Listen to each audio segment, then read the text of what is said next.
India is set to experience a decade of good growth, propelled entirely by PM Modi's 7 years of governance. Be it the Insolvency and Bankruptcy Code, GST, or the tightly controlled inflation rates.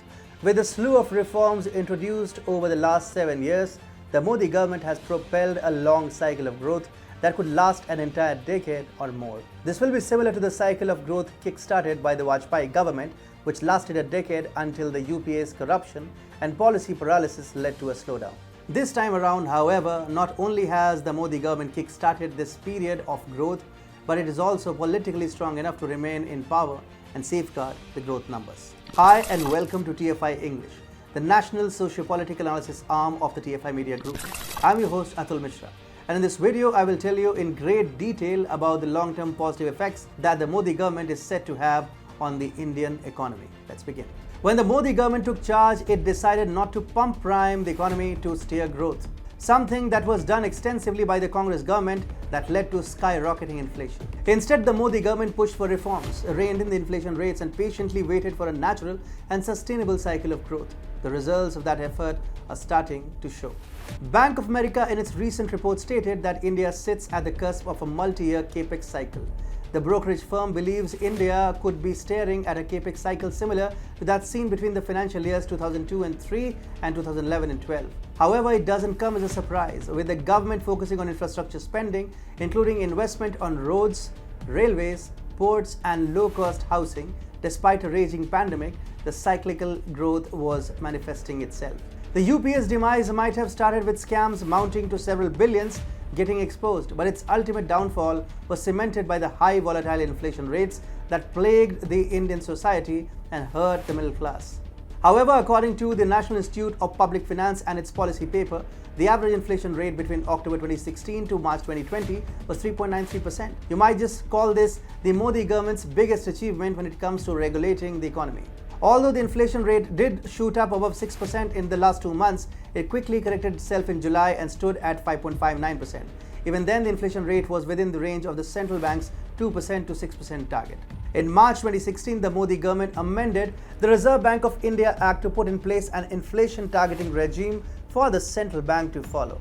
The RBI was to steer a monetary policy that ensured that inflation was limited to 4% with a 2% point band.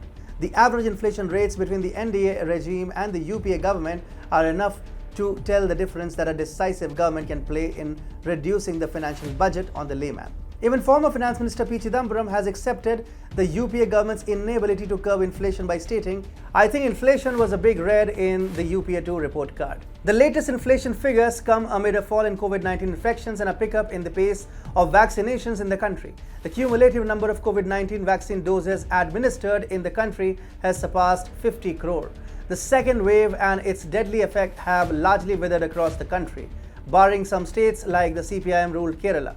In terms of total vaccination numbers, India overtook USA by a long distance in June. Reforms have been at the core of the Modi government to keep the economy on a sustainable and natural path of progression. Thus, in order to give a fillip to foreign investment and end the negative impact of controversial retrospective taxation introduced by the UPA government in 2012, Finance Minister Nirmala Sitharaman introduced the Taxation Laws Bill and nullified the law introduced by the UPA government. The retrospective tax was an abomination that significantly impacted the investment environment in India. Moreover, it brought international flack to the country courtesy the Vodafone and Cares Energy arbitration cases. The newly introduced bill would greatly enhance the environment for foreign direct investment in India. Speaking of FDI, India was one of the largest recipients of FDI across the globe, with $64 billion flowing into the country in 2020.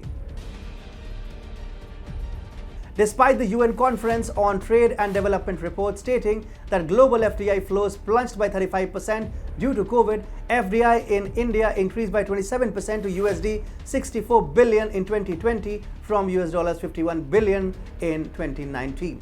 The rise in FDI numbers has been pushed up by acquisitions in the information and communication technology sector. As reported by TFI, last year Facebook bought a 9.99% stake in Reliance Jio for $5.7 billion, which made it the largest investment for a minority stake by a tech company anywhere in the world.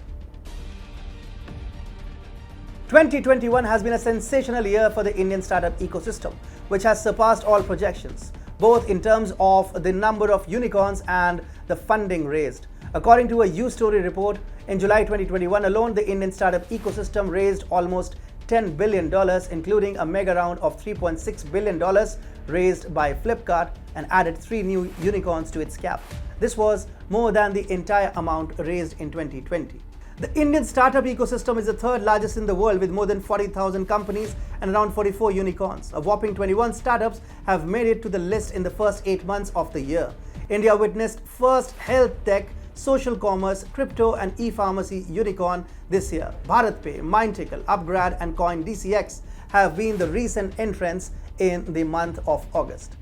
The recent bumper IPO of Zomato, Nazara Technologies, despite the two companies running in losses, proves that investors remain bullish on the growth story of India. As a result, the stock market is rapidly climbing the charts, with Nifty crossing the 16,000 for the first time in its history in the first week of August.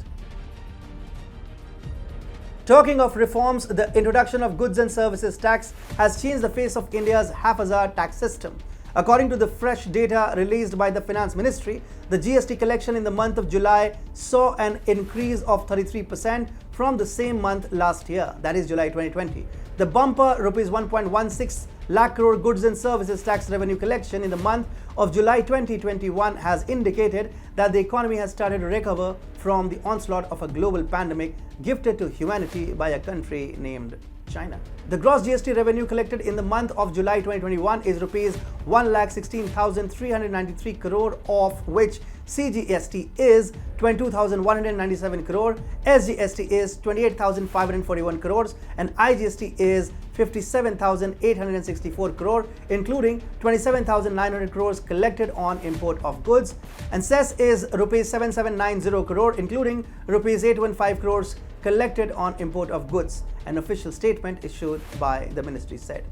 GST collection for the country, after posting above Rs 1 lakh crore mark for 8 months in a row, had momentarily dipped in June 2021. However, after the lockdowns were lifted in majority of the states, the collection has breached the 1 lakh crore barrier once again. With the economy opening and the rest of the COVID restrictions being lifted, the figures are expected to increase in the coming months as well. The production-linked incentive scheme extended to various sectors of the economy has also given a kickstart to the growth story of the country. With a view to make India a manufacturing hub, the government launched the PLI scheme, and so far it has extended to major and important sectors of the economy. The 9 sectors for which the scheme has already been approved include electronic or technology products, pharmaceutical drugs, telecom networking products, food products, high-efficiency solar PV modules. The other 4 sectors under PLI awaiting cabinet approvals are automobile and auto components, advanced chemistry cell battery, textiles, and specialty steel. Moreover, according to latest RBI data, the country's foreign exchange reserves surged by $9.427 billion to a record high of $620.576 billion in the week ended July 30. Union Road Transport and Highways Minister Nitin Gadkari, who has revolutionized the road and transport industry by constructing record 37 km of highway per day, has now proposed using the soaring foreign exchange funds, saying the country needs low-cost finance for such infrastructure projects. Gadkari, the visionary, is now aiming for 40 km of highway construction by the year end. The aim of a $5 trillion economy by 2025 cannot be achieved without an influx of huge cheap capital in the country, and investment will come only when there is a stable government, conducive taxation environment, structural reforms in the land and labor sector. The Modi government has resolved many issues in taxation, so the inflow of capital will further improve in the coming years. The key indicators like inflation, FDI, and the uptick in stock market prove that India is indeed headed on the right path, despite what the naysayers might nitpick.